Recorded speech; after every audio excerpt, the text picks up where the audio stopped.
Very good. Well, I just want to welcome all of you here tonight. We're so glad that you're here. My name is Connie Post, and I'm the director here at the Lawrence County Museum. If you have not been here before, and I recognize some of your faces, so I think you have, but I would love to invite you to go downstairs afterwards and see our Black History exhibit that we have for February. It's about a baseball team. It's about the 521 All-Stars, and we're excited to complement that with this program tonight. But you need to go see it tonight, or you need to come tomorrow, because we're taking it down on Thursday. So, and there's popcorn, right? You got the popcorn. There's popcorn downstairs, so go get some popcorn. We'd love to have you. I want to tell you about a couple things before I turn this over to Scott. On March the 7th, for Women's History Month, we're going to be having a program here that day called Women of Strength. And this is about Native women will be here sharing their art and their culture and history. So there's a program from 10 to 12 with Marcy Hayden with the PD tribe. And then from 1 to 3, Keepers of the Word, which is a all-female drumming group, will be here, and they'll be sharing about the history. So we'd love to invite you to come to that. If you love old-time music, then we have the Old Time Jam. The next one is coming up on March the 8th. That's a Sunday, 2 to 5. On March the 10th, Durant Ashmore will be continuing his Revolutionary War lecture series. And this particular one sounds pretty gruesome to me, but it's the Bloody Summer of 1780. So I'll leave that to you to decide about that one. And then, of course, we have genealogy every month. It's going to be March the 12th. And on March the 14th, we're going to have a community art show opening here in our traveling exhibit hall through April the 25th. So I'm going to turn this over to Scott. This is Scott Busch, and he is a South Carolina historian who specializes in African American baseball. And he's got so many things to show you and share with you. Talk about the color barrier, Larry Doby, other folks. And so I'm just going to turn this over to him, and I hope that you enjoy it. Thank you for being here.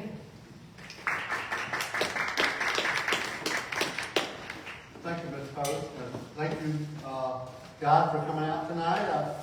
By a show of hands, how many of you guys are baseball fans? I assume we all are, since you came out tonight. But I actually remember the exact moment I became a baseball fan. And some of you may even remember this moment. It was in 1986. I was actually at my grandmother's house.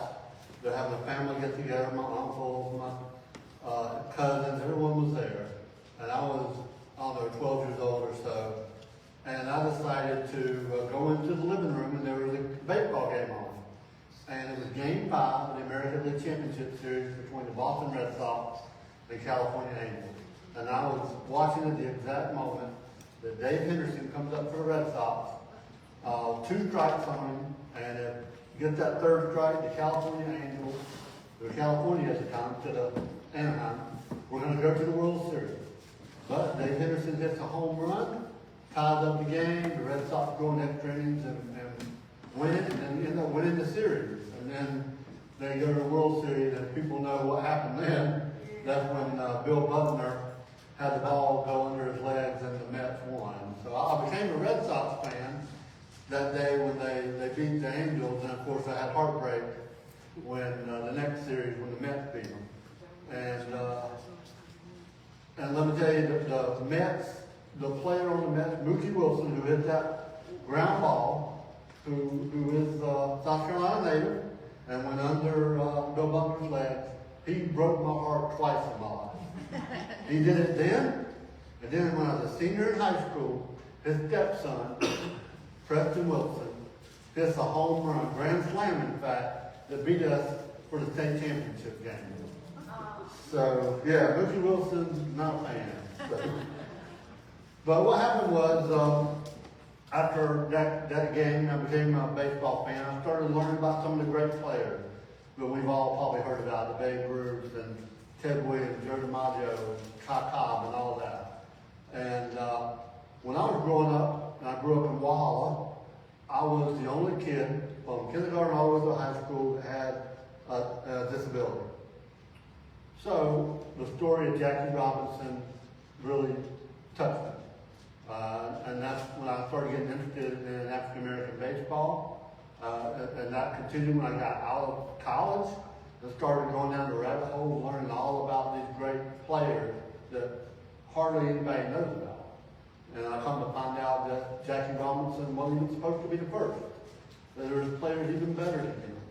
A guy Monty Irvin, who was supposed to be the first to break the color barrier, but he had shell shock in World War II and wasn't able to play for a year or so. So you start learning about all those things that aren't normally known.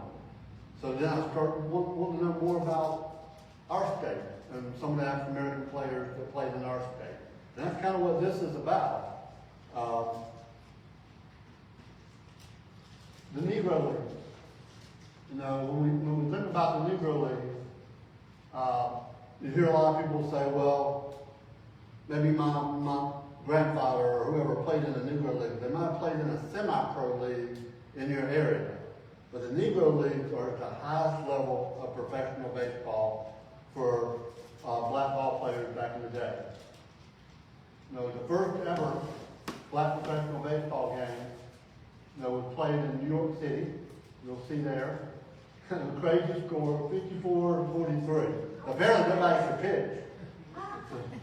And that was the first ever black professional baseball player was actually Moses Fleetwood Walker, not Jackie Robinson. He actually played for the Toledo Blue Stockings back in 1884. There was a man there who actually started the color barrier against African Americans, did not want Moses Fleetwood Walker on the field. Now, the first ever official professional Negro League was in 1920. It was called the Negro National League. And that's when it officially kicked off, where the Negro Leagues had their own official league, they had their own official champion, and they were actually on par with the major league. South Carolina never had an official Negro League team. We had lots of semi-pro teams. We had lots of teams that played in the middle league. We even had, obviously, historical black colleges had their own baseball team. But when we talk about the highest level of professional baseball, we did not have a Negro League team in South Carolina. North Carolina, in the late 1940s into the 1950s, had a couple. They had the Asheville Blues, and then the Raleigh Tigers before the Negro League died out. The South Carolina's first ever reported black professional baseball game was 1895. That's when Newberryville played the Hendersonville team. So you can see that score's a little bit lower. Got better pitching, I guess. And then Lawrence County has several different African American baseball teams. Again, semi-pro teams, such as the Lawrence Tigers, the Ware Shoals Records, the Clinton Tigers, and the Joanna Mill Red Sox. And there's a picture of the Joanna Mill Red Sox from 1950. That was one of the better teams during that time.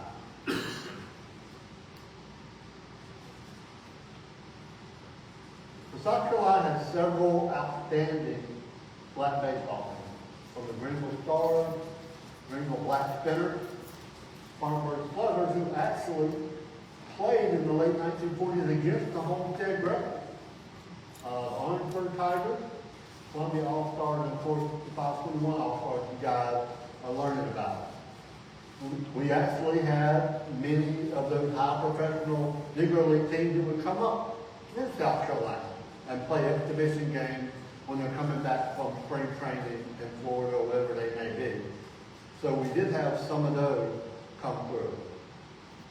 Indianapolis Clowns, I'm sure you guys are probably familiar with them. They played in Duncan Park, and even once baseball was integrated, Jackie Robinson All-Stars, the Roy Campanella All-Stars, Satchel Paige, they all came to the upstate in exhibition games. But the real story is something you guys have probably never heard of, and that the Negro League players who were native to South Carolina and what they accomplished. We have the first black manager and owner in major professional baseball. The first black baseball player to break the color barrier in the American League. The first ever HBCU, historical black college university player to play in the majors. The winningest manager in Negro League history is from South Carolina. The first ever vice president of the official Negro League is from South Carolina. The first ever professional female African American pitcher. One of the greatest hitters in Negro League history. And a Cooperstown Hall of Famer whose primary career was in Negro League. All those are South Carolina natives. Do you guys know that? And someone wants to ask me, well, Scott, how do you know all this? Come from research. This is just one of those players. These all come from historic black newspapers that you actually have to go on and search and look for information about them. So this is not something that you can just Wikipedia or Google. And sadly, that's where the history is, hidden. That's why I call that out of the shadows. We have to bring this out so people can learn about it. I can find little stories about an individual, and then I find another story about the same individual in a whole different newspaper, a whole different town. So it's not like you could go to a book or a biography and get all that information in one. It's like a puzzle. You have to go through all these different newspapers and avenues of information to kind of piece their career together. There are currently 60 documented black players that were natives of South Carolina that played at the highest level of black professional baseball, whether that's in the Negro League or early major professional baseball. First one we want to talk about is probably a name you guys are familiar with, Larry Doby.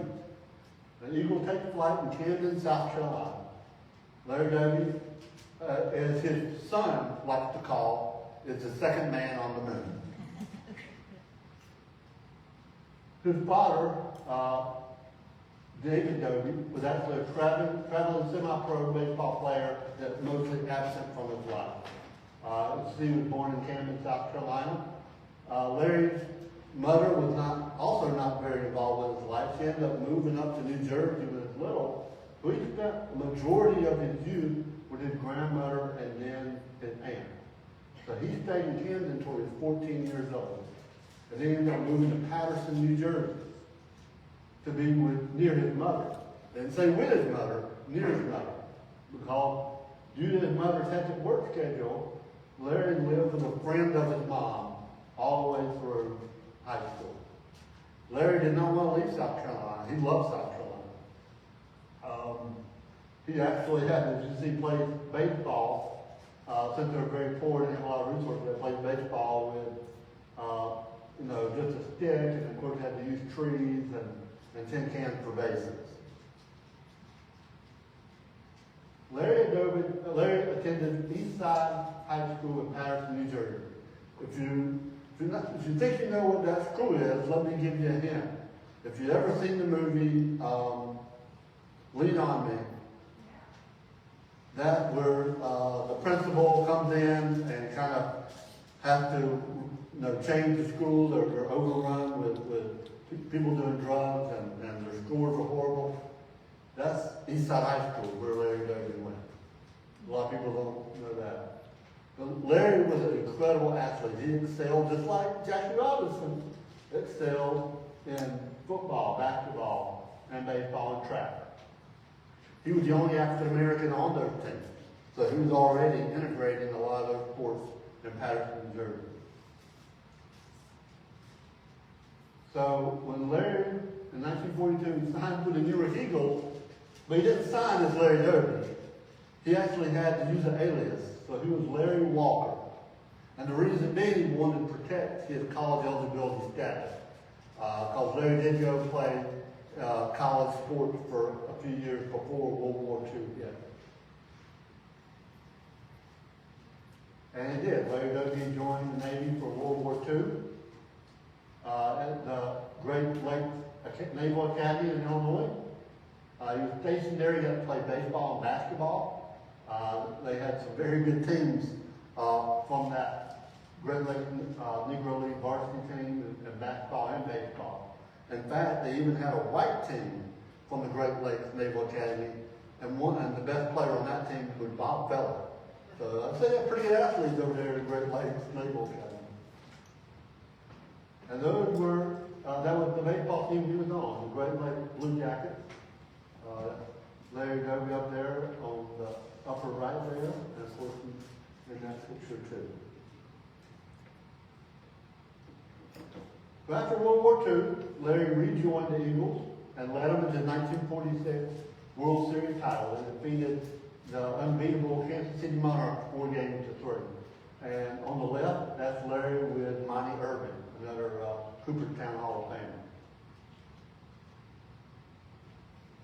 In 1947, as you guys have heard the story, he was signed by the Cleveland Indians. Okay? He became the second man to wear the color barrier, but the first in the American League. Just 11 weeks after Jackie Robinson. Larry's journey was actually much more difficult than Jackie's. And I'm sure a lot of people will think, well, how can that be after everything Jackie went through? Larry was signed on July 3rd. And on July 5th, he was in the dugout for Cleveland Indians. 2 days. That means no spring training. That means no minor league games. If you know about Jackie Robinson spent the 1946 minor league season with the Montreal Royals. And he had 2 spring trainings, one in 46 and one in 47. So his teammates could get kind of used to Jackie. They obviously weren't happy with him being on the team. However, for Larry, he had 48 hours. And the teammates like, here you go, you got a new teammate, he's glad, good luck. So you can imagine what that must have been like for Larry.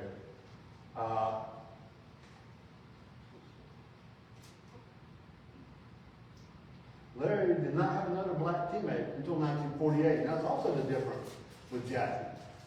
Jackie Robinson in 1946 in Montreal, he had a black teammate. In 1947, he had a black teammate. Larry in that first year did not. He did not have one until 1948. And that was actually Satchel Paige, his first black teammate. Larry had to learn to play 2 new positions. They started him out at first, and then he played the outfield. Well, in the Negro League, Larry was playing second and short. So those were 2 positions that were foreign to him that he had to learn. And of course, he still had to face the same horrendous racial bigotry that Jackie faced. Again, what people don't realize is both the leagues were separate. There was the National League and the American League. They didn't play each other. But the American League didn't play against Jackie Robinson unless it was the World Series. So those teams did not have to play against or play with another black player in the American League until Larry went there. Of course, we know Larry became a Major League Baseball All-Star. He was the first African-American position player to win a World Series title. He was also the first to hit a home run in the World Series. He had a 13-year career. You know, some of the stats there, about 288. He made 9 All-Star teams. And after retiring, he actually also became the second African-American manager in Major League Baseball. Frank Robinson being the first, and in Major League Baseball, and then Larry Doby managed the White Sox. So Larry, as you guys know, made it to Cooperstown. He was voted in the Cleveland Indians Hall of Fame in 1966, inducted into the South Carolina Athletic Hall of Fame in 73, and of course finally got into Cooperstown in 1998. His number 14 was retired. While Jackie's number had been retired throughout the league, and he has his own day, Larry has neither. So he has not really been given his proper due, even though he is in Cooperstown, but he is not celebrated the way Jackie is. And that's why his son, who I got the privilege to meet, said he's the second man on the moon, tend to forget about him. This I can guarantee you guys don't know about. This guy is Charles Tino Smith.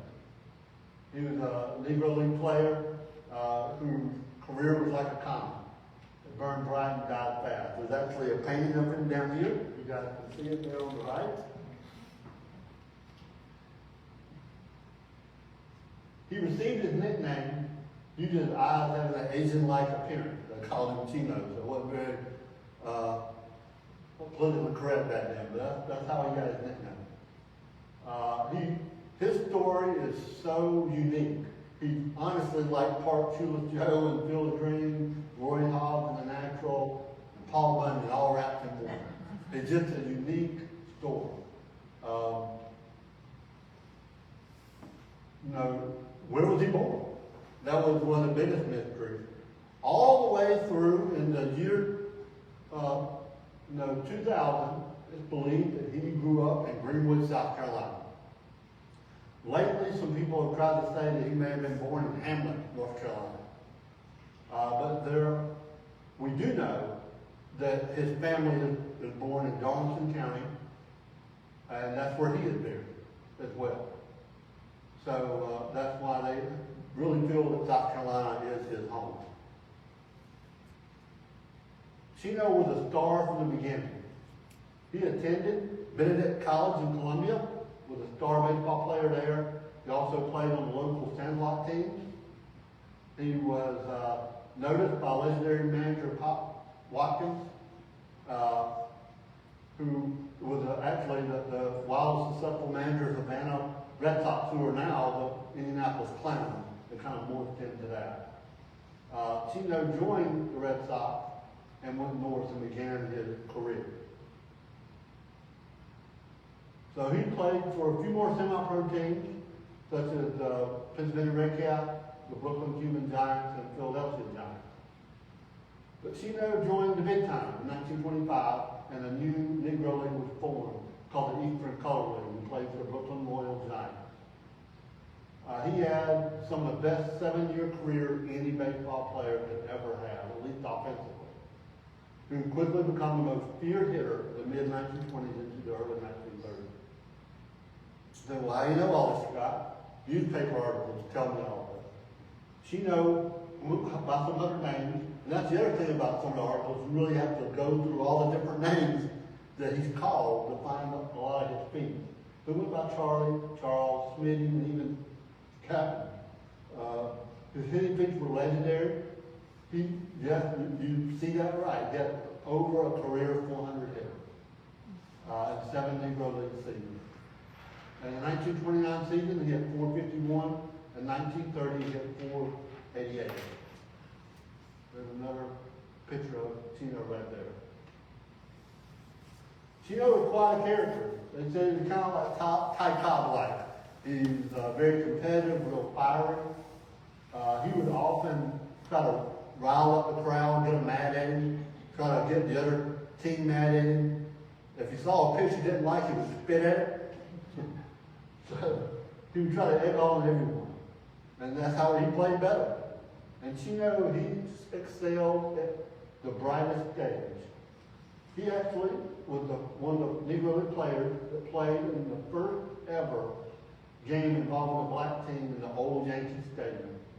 So in the doubleheader, he went 5 for 7 with a double, a triple, 2 homers, and 7 RBI. So he liked to show up when needed. So what do they say about Chino? These are some of the greats. Satchel Paige, 2 the greatest hitter he ever faced. Josh Gibson, Chino Smith. Cool Papa Bell, another person in the Hall of Fame, said that Chino told him he would go out there and say, I guess I'll get 3 hits. And he would go out there and do it. And then there's another player, Lamont Yoakley, is a Negro League star pitcher in the 20s and 30s, is actually from North Carolina. Said that he faced Jimmy Fox, Josh Gibson, Oscar Charleston, all those guys in Cooperstown, but the greatest hitter he ever faced was Chino Smith. In 1932, the prime of his career, Chino unexpectedly passed away. Sudden death shocked everyone in the Negro League world. First reported he passed away from yellow fever, but they have now changed that and said that he died from stomach and pancreatic cancer. He was only 30 years old when he passed. So he should have played at least another 5 or more years. So Chino has been forgotten, but hopefully he's finally getting his due. There was a Pittsburgh Courier in 1952. All the managers, players, and owners voted on the best players, and Chino was second team as a right fielder. In 1999, Sports Illustrated counted the best 50 athletes in the state. They did that on every state. In South Carolina, they ranked Chino as number 16, best athlete in South Carolina history. Chino was finally inducted in the South Carolina Athletic Hall of Fame just a couple years ago, 2023. However, he is yet to be inducted in the National Baseball Hall of Fame. And that's because he only has 7 full seasons in the Negro League. Cooperstown will not look at anybody for induction unless they have at least 10 years, unless there's a special circumstance, but unfortunately they have not waived that for Chino. And if you guys may know, a few years ago, Major League Baseball integrated the stats for the Negro Leagues into the regular book. So now Chino stands as having one of the greatest single season seasons on record. That's not someone you didn't know much about, right? We got another guy from Hopkins, South Carolina to Santos, James Buster Clarkson.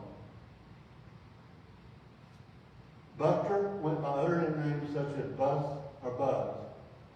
He was born in 1915 in Hopkins, South Carolina.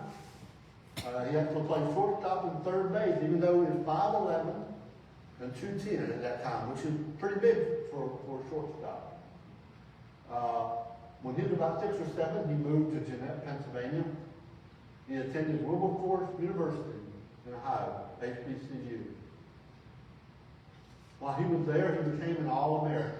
He played basketball, football, and baseball at Wilberforce University. He was a national All-American in football, and that's black and white. So in this photo here is at the bottom row, kind of in the middle there. Buster began a professional Negro League career, which lasted in the Negro League from 1939 to 1949. Played with a couple of teams there, Toledo, New York Eagles, Philadelphia Stars. He hit .313 in the Negro League, 533 slugging percentage, so he was a slugger.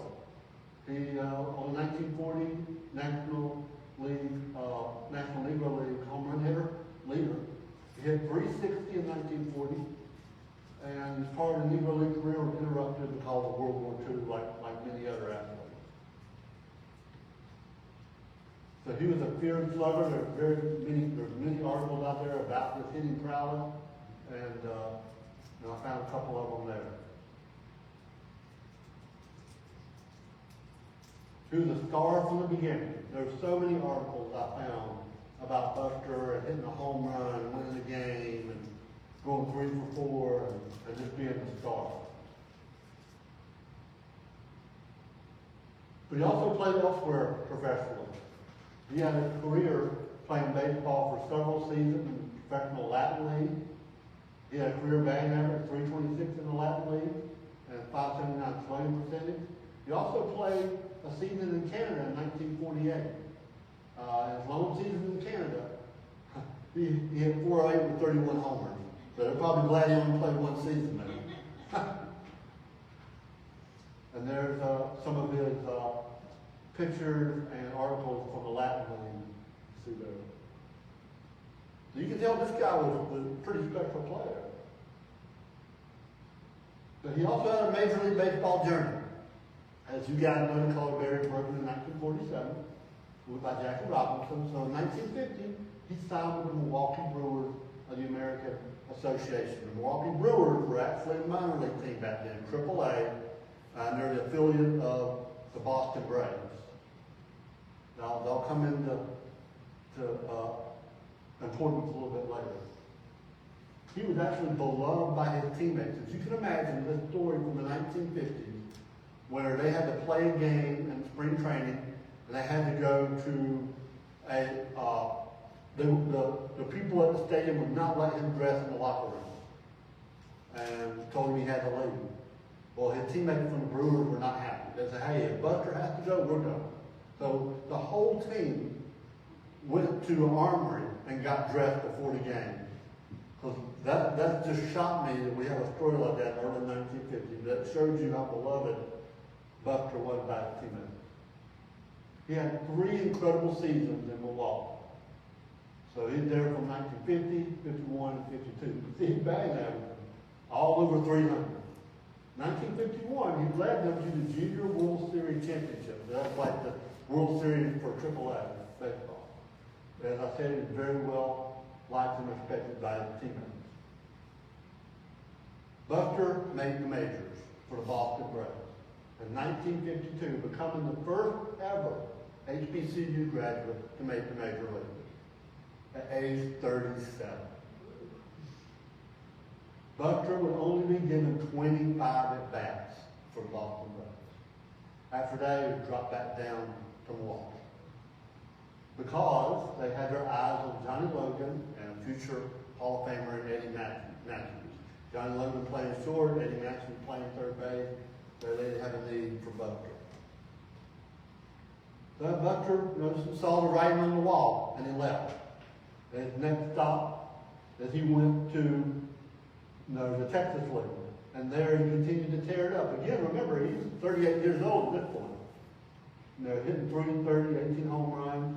Then 39 years old in 1954, at 324, 42 home runs, 135 RBIs. He got walked 100 times. And that's only in 137 games. He finished up his professional career with the Los Angeles Angels, again as a minor league team, Pacific Coast League team in fact, in 1955. Even then, he hit 294. But this is what's incredible about Buster. He was also a legend of the Caribbean. He spent several seasons with the San Francisco Crabbers of the Caribbean Winter League. He was a player manager of the San Francisco Crabbers for several seasons.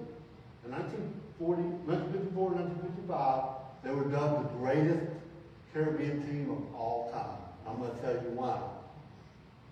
They were nicknamed the Panic Squad. You've probably heard of Murderers Row and some of those other nicknames. This might be one of the coolest. They call them the Panic Squad.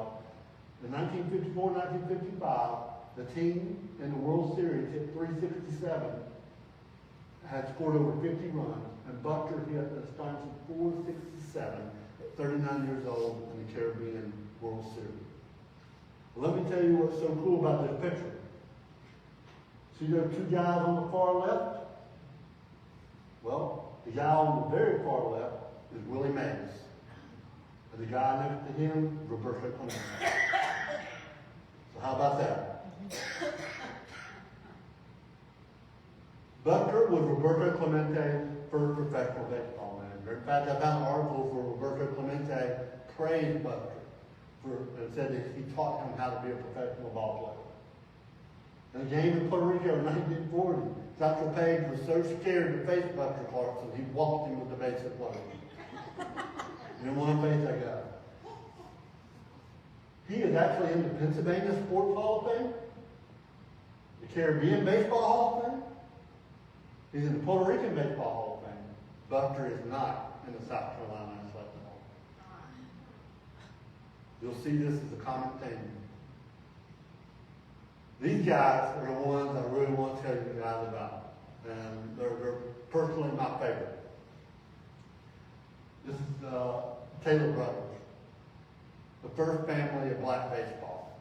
And if you thought the other 2 stories were amazing, you just wait. They were called the famous Taylors by the black press. Their career spanned from 1904 to 1948. They were involved in baseball that entire time. Okay? Each brother accomplished something historic in baseball. 4 brothers were Charles Isham, he went by C.I.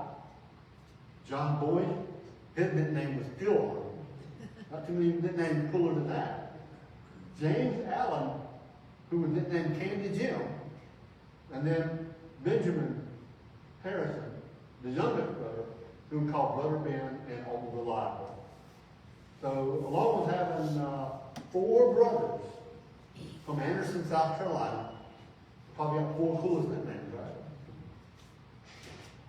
So there's some, actually, some art that I have of them. That's CI on the left, steel arm on the right.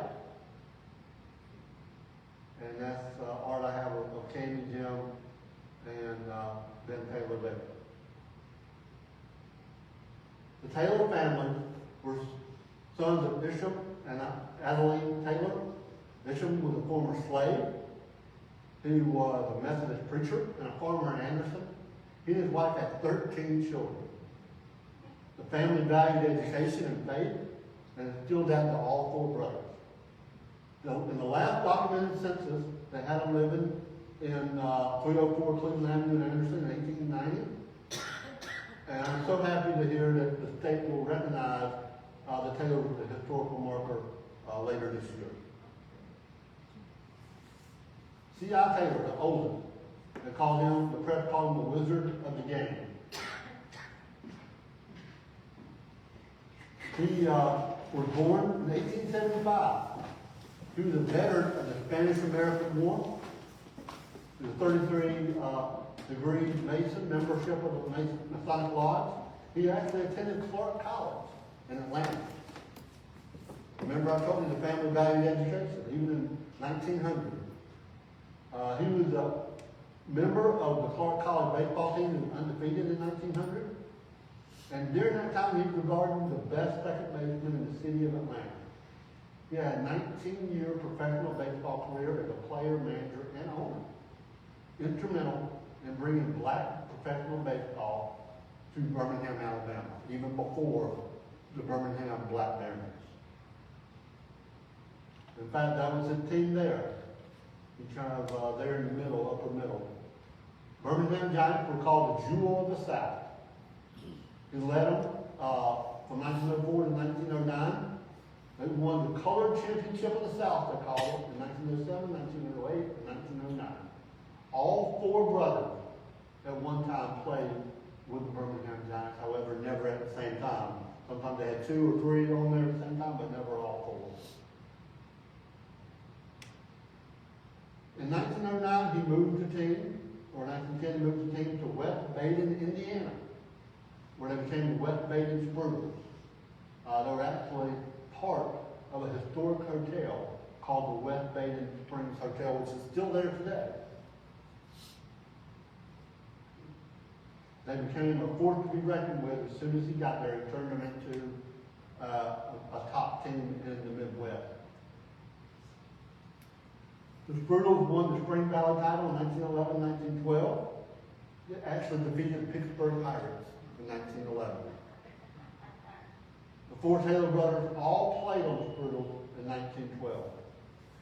And C.I.'s skills as a manager were praised in the black newspaper.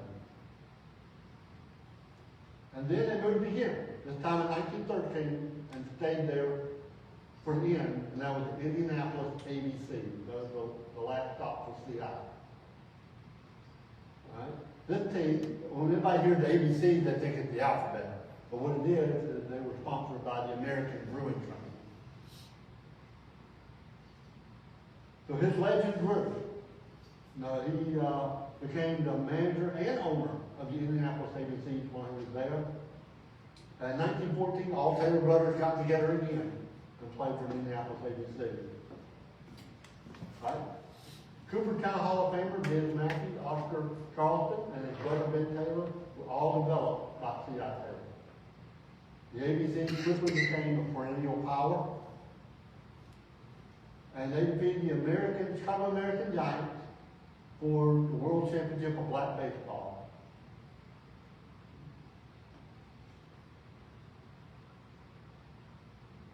The Negro National League, that's the first official Negro League, was formed in 1920. And C.I. played a huge part of that. A much bigger part than people realize. He became he was the vice president of the Negro National League. The ABCs were one of the inaugural teams of that newly formed Negro League. He led them in the Negro League very first game. And as I said, he became the vice president of the National Negro League. And he finally got noted in 2023 when the Indianapolis ABCs were inducted into the Indiana Sports Hall of Fame. He's the first black manager in history. Because remember, when Major League Baseball started incorporating Negro League stats, that makes C.I. Taylor the first black manager in professional baseball history. Again, May 20th, 1920, managed the very first ever game of the Negro National League. December 2020, as I said, the Negro National League was acknowledged as one of the major leagues, and with this ruling, he become officially the first black manager in major professional baseball. In 1922, C.I. passed away from pneumonia. His death shocked baseball world. His wife, Olivia, actually became the new owner of the ABC. She would go on to become the first female African-American sports owner in history. So who was C.I.? He was expected his players to dress up before and after games. He was strict on the players and was an excellent teacher. He was the first Negro League manager to hold clubhouse meetings, discuss strategy. He was involved in the community and still wanted to be a good role model to the youth. And he was a business owner. He even ran his own builder's hall in Indianapolis.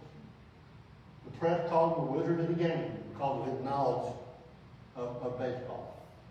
He was known as a gentleman on and off the field. And in fact, all four Taylor brothers, any interview that's given, any newspaper article, all refer to them as just perfect gentlemen. C.I. commanded respect. No cursing, no clowning, no drinking. It probably goes all the way back to the Methodist that their father instilled in. C.I.'s teams were 19-10 against white professional and minor league baseball. 2006, he made the finalist for a list of 39 Negro League players to be up for induction in the Cooper State. He did not get it. They ended up inducting 16 players that year. In 2006, he was not one of them.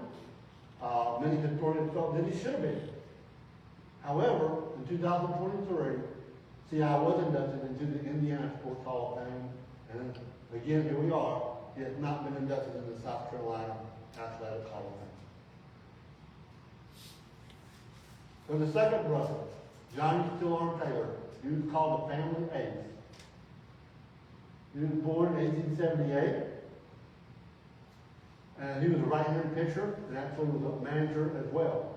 His baseball playing career, or professional baseball career, from 1904 to 1925, and he played semi-pro for the Greenwood Red Stockings and other Sandlot teams in Andrews. Johnny attended Biddle University, which is now Johnson C. Smith in Charlotte. During a game in college, a sports writer saw Johnny and gave him the nickname Stillorm based on his durability as a pitcher. He was an example of a nickname because once pitched 2 days in a row against Shaw University and won both games. Not only, imagine this, not only was he the star pitcher for Bill, he was also their manager while he was a student there at the college. He was C.I.'s #1 guy. He joined C.I. Taylor, his brother, in 1904 with Birmingham Giants. He played with the Giants from 1904 to 1908. During that time, he never lost more than 7 games and started 30 to 40 games in a season. After he left in 1908, he went on to pitch for 8 other teams. And he was also a player manager on 2 of those teams. In 1907, he actually went 72 innings straight without being scored on. And in 1908, he pitched and won a 17-inning game, 1-0. He was also a member of the 1909 St. Paul Colored Gophers, who were the world champions that year. There's an art, which I have up here, of Stillorm, and there, again, very blurry picture, but he's at the far left at the top, kind of the shortest guy on the team. So Johnny was the 8th pitcher of the world champions. He had an astonishing 37 wins, only 6 losses. Some say he won 28-3. But he also won 17 straight games without losing a decision that year.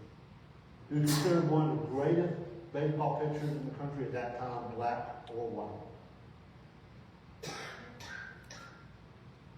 He, during his career, sometimes he pitched in 40 to 60 games and finished another 15 or 20 during certain seasons. In 1912, he pitched against the Cincinnati Reds and lost 2-1 on a ball. He was credited with 4 no-hitters. I actually have a newspaper stating of one of his no-hitters. He had 17 shutouts in one single season.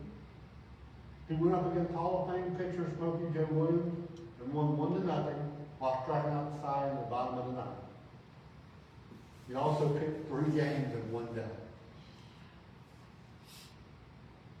So who was Johnny still on TV? He, just like his brother, never drank, never smoked, never kept late hours.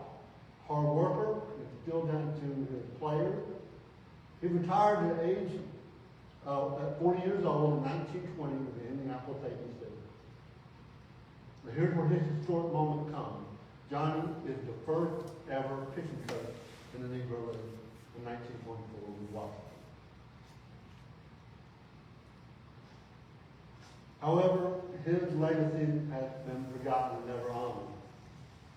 Johnny lived a quiet life for all young boys and passed away in 1956. He has never been inducted into any Fourth Hall of Fame, not at Biddle, not South Carolina, none. There's a little art there from Johnny still on toes. Probably the coolest nickname, my son.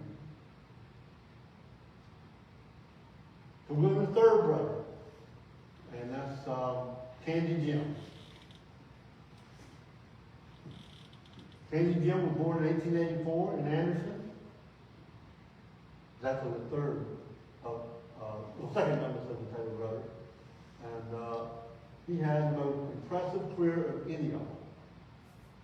He attended Gridley Institute, which is advancement of education for children, African-American children in Anderson.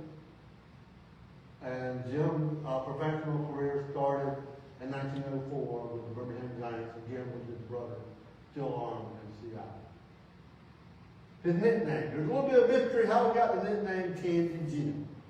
Well, one of the stories is he is a term of endearment given to him by his brothers. Another story is he owned a candy shop outside of a hotel, like a hotel in Chicago. And one of the third stories, which I think may be the real one, is there was a ball boy in 1940, a bat boy, and said that Candy Jim told him he was using his famous nickname because he played third base as sweet as candy. He was an all-time great at third base. You know, considered one of the best third basemen in early black baseball, early 20th century. He had 285, had great power. He actually went an amazing 50 consecutive games at third base without an error.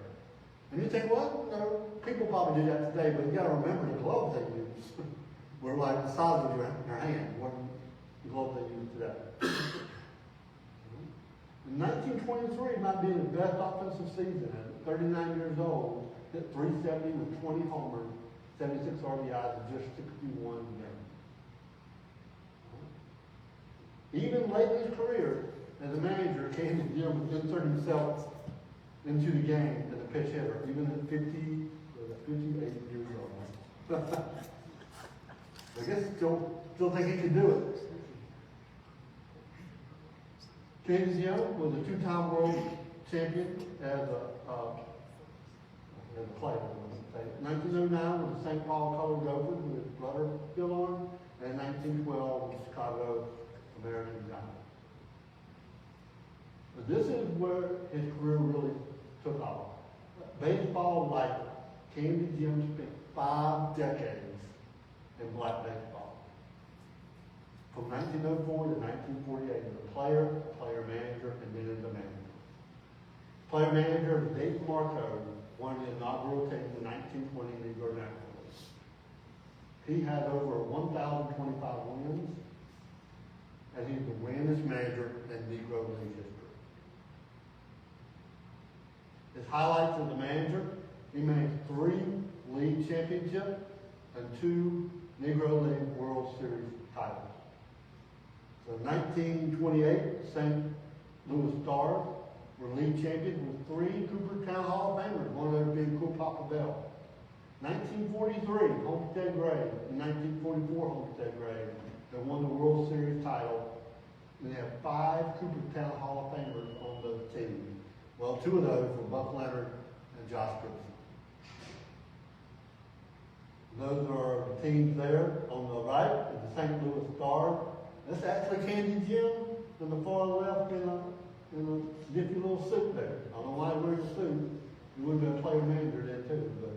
But, and then of course there on the left is one of the Homestead Gray teams. He's on the far right standing.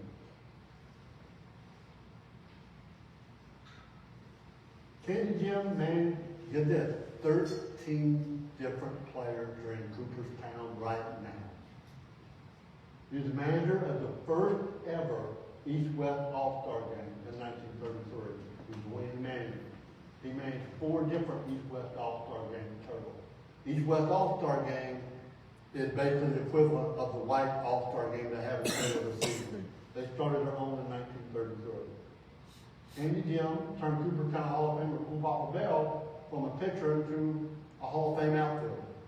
Cool Papa Bell was pitching, and all of a sudden he got a hit, and Candy Jim saw him run, saw how fast Cool Papa Bell was, and said, well, you don't need to be pitching, son, you need to be hitting. And then the lineup. And that kind of started Cool Papa Bell's Hall of Fame career. His eye for talent helped turn Ray Dandridge, who's also a Cooperstown Hall of Famer. And in 1924, there's a legend has it, he gave Satchel Paige his very first professional baseball tryout. What happened is one of the teams in Alabama, I'm trying to remember which one it was, but Satchel Paige went for the tryout. He said he's a pitcher.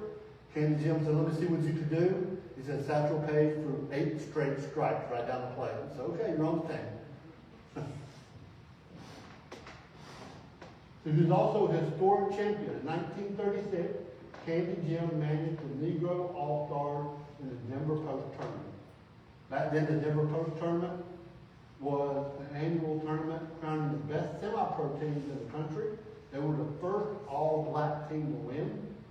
The team consisted of 5 Cooperstown Hall of Famers and 2 others that are in the Latin American Baseball Hall of Fame. So that's a pretty good team. And there is Candy Jim on the second row, far right. So who was Candy Jim? He led with integrity, discipline, hard work. He was known to be a master strategist and a legendary field manager. Very superstitious. He did not like peanuts being in the dugout. I don't know if you've never heard of anybody not wanting peanuts in the dugout. He used to say that he'd leave his mother behind if she was late for the train. Candy Jim was highly respected by all the players. Players loved to play for him. Sometimes they called him Uncle Jim. He would have many Candy Jim days. I cannot tell you how many articles I found of when he was managing. They would go to a city and they'd make Candy Jim Day because everyone just loved him. He was a baseball lifer. He never married, never had kids. He was known as a great developer of young players. When will he get his due? Think about all the stuff I just told you. He is not in any Hall of Fame whatsoever. He passed away in 1948 with a short illness, right before he was getting ready to start managing another team. So he was the very definition of a baseball lifer. Candy Jim there was another manager.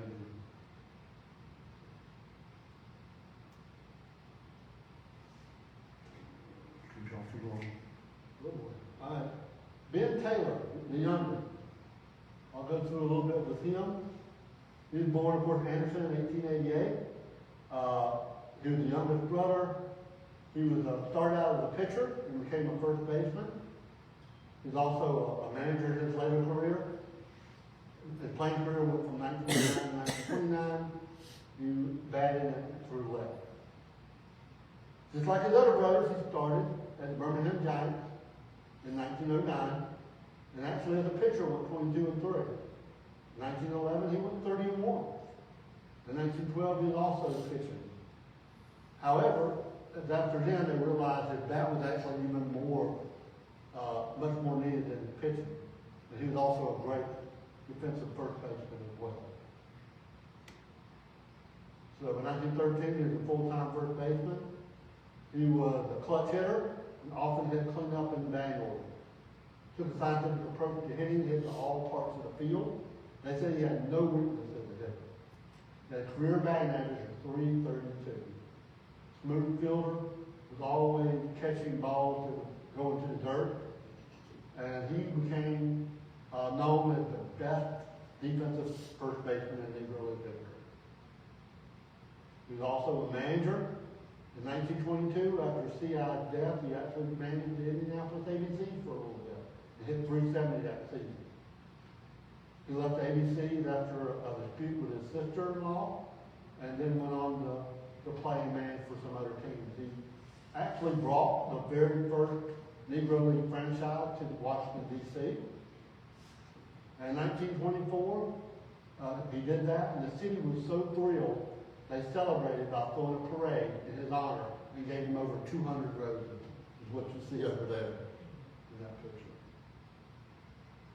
He was the son of a Methodist preacher.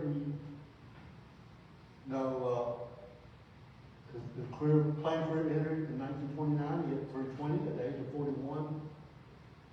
He managed in many different Negro leagues. He had the distinction of being the only manager to manage for two female owners, his sister-in-law, Larry Taylor, and Afro-American with the New York Eagles. He was also an umpire in East West League in 1932, the Negro National League in 1934. He was known as easygoing, modest, soft-spoken, fair, professional, excellent teacher of young players.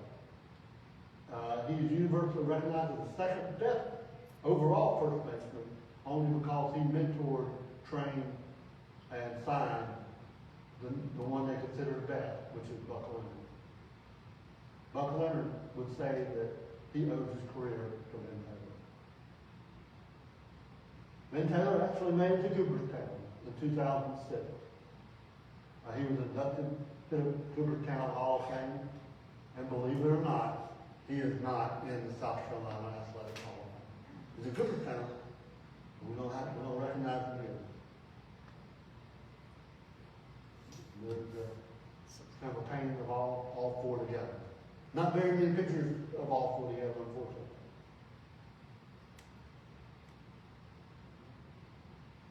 I don't have a whole lot of time. I know you guys probably want to get out of here, but we do have the first female African American pitcher in Negro League history, Mamie Peanut Johnson. She went 33 and 8 in her career as a pitcher in the Negro Leagues in 1952, 1954. She got the nickname Peanut because when she was pitching in the game, one of the players saw her and laughed and said, "She can't strike me out. She's nothing but a little peanut." And then she struck him out. She is celebrating a little bit now. She got some books out. I think she has a street named in her honor in Washington, D.C. because once she grew up in Ridgeway, South Carolina, and once she finished the Negro League, she finished up her life as a nurse in the Washington, D.C. area. Like I said, they have a street named in her honor. And even this year, they introduced Mamie as a playable character in the new Major League Baseball video game. So that's a pretty good honor there. We have a guy named Barney Brown from Hartsville, South Carolina. He played with the New York Black Yankees, Philadelphia Stars. He won over 93 games in the Negro League. He was named to 5 East-West All-Star games. And he also played as a two-way player, kind of like Shohei.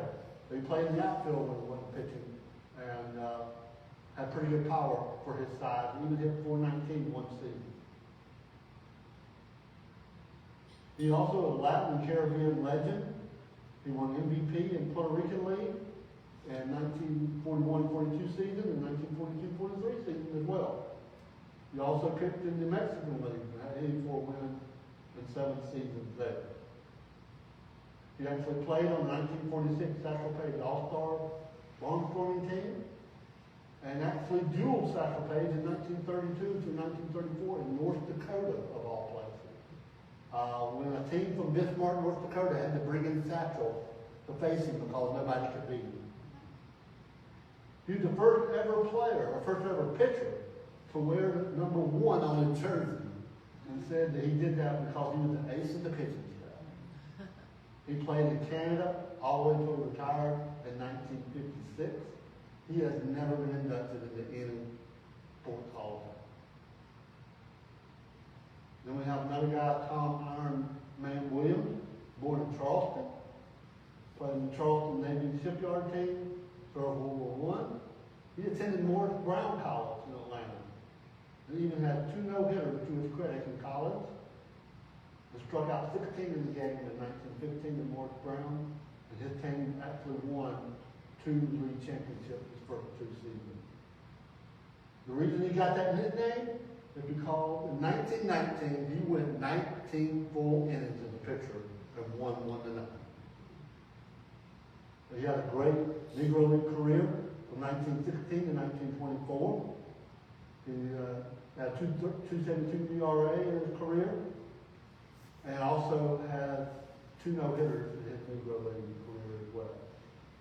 He was part of the World Championship team in 1917 and 1920 and 1921 as well. He was the ace of that team, the Chicago American Giants.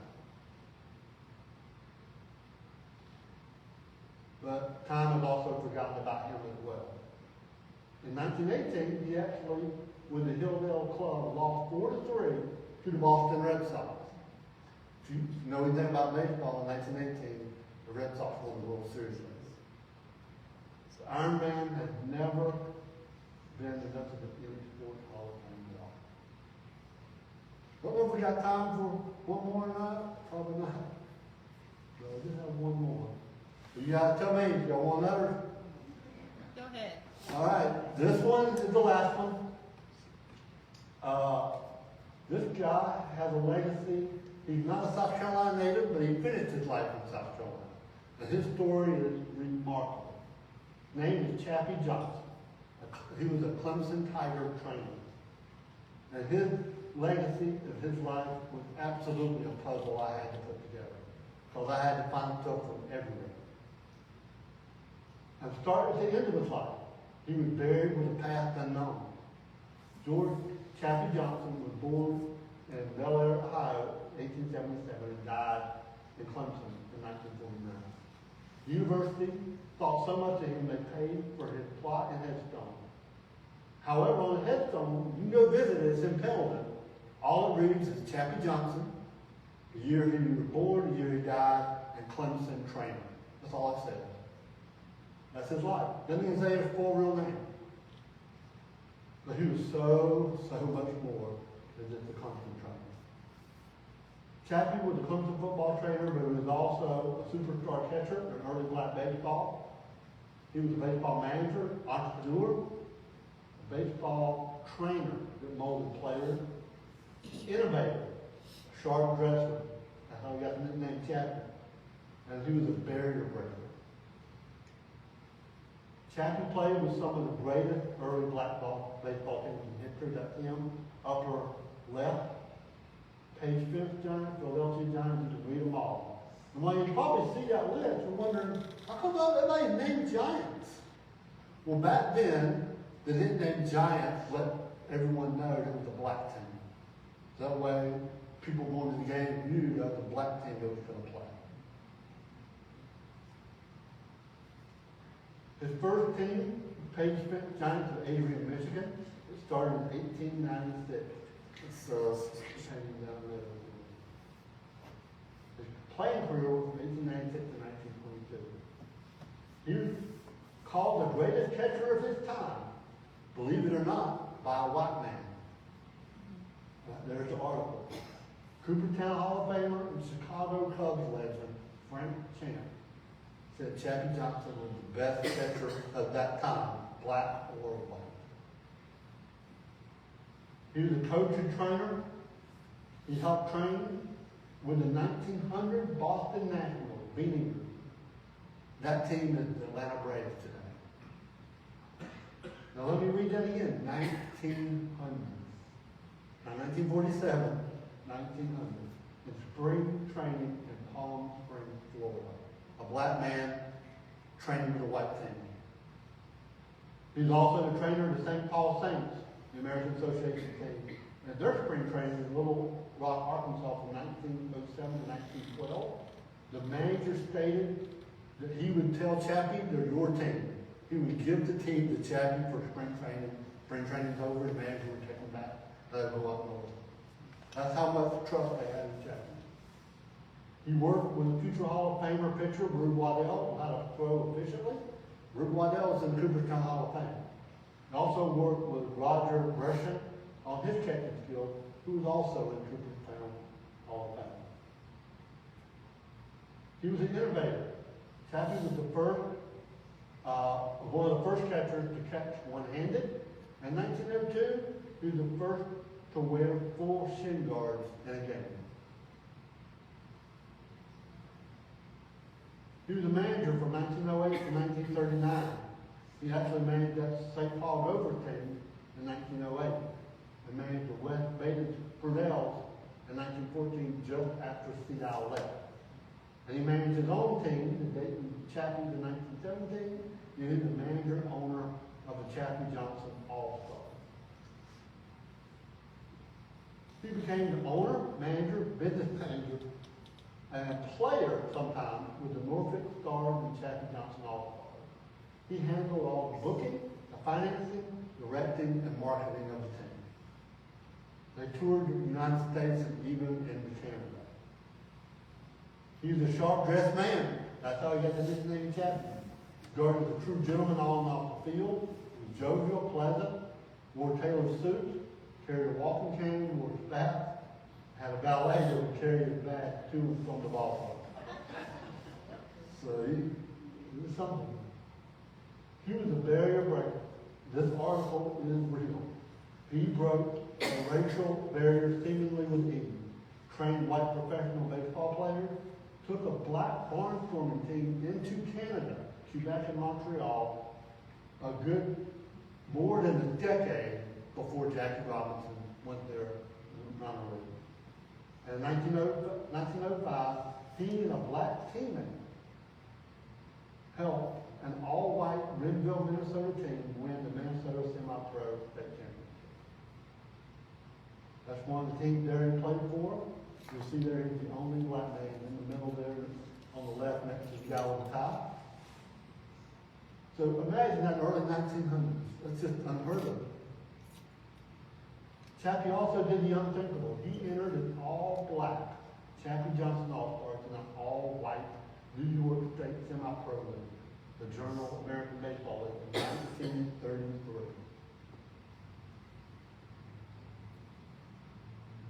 Chappie's journey ended up taking him to the Palmetto State. This is how this happened. He fell in love with the Camden community. He was with the Syracuse Chiefs.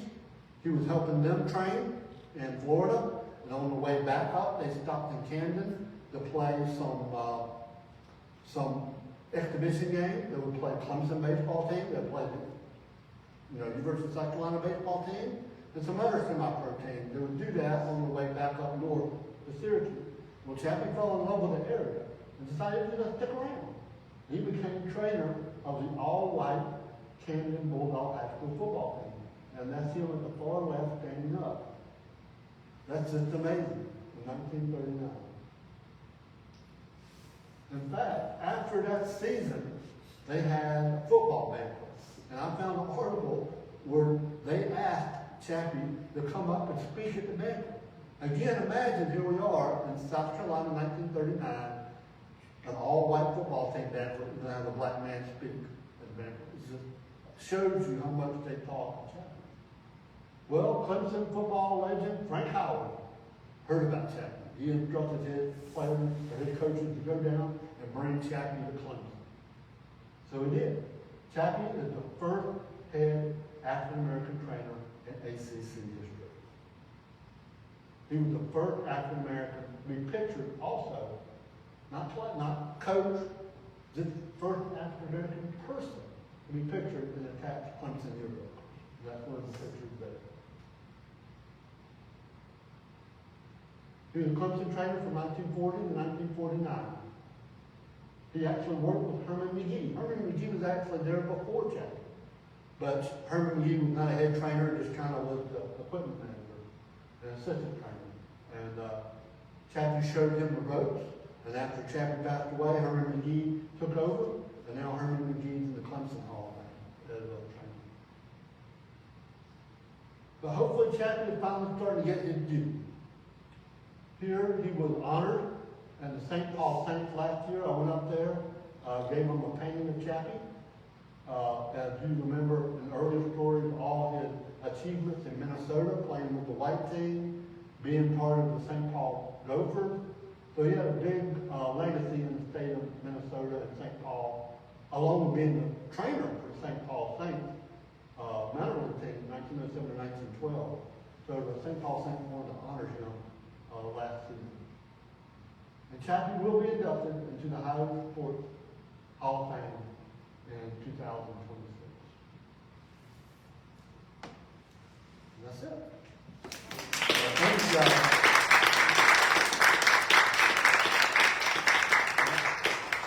I appreciate you guys coming. I hope you learned a lot. I hope you learned something you've never learned before, and can maybe have a little pride in our state, knowing that we have some incredible baseball players to change. Great. Thank you so much, Scott. Wasn't that great? I'm not even a baseball fan. I loved it. That's fabulous. He's got a lot of things up here to show you, so take some time and look at that.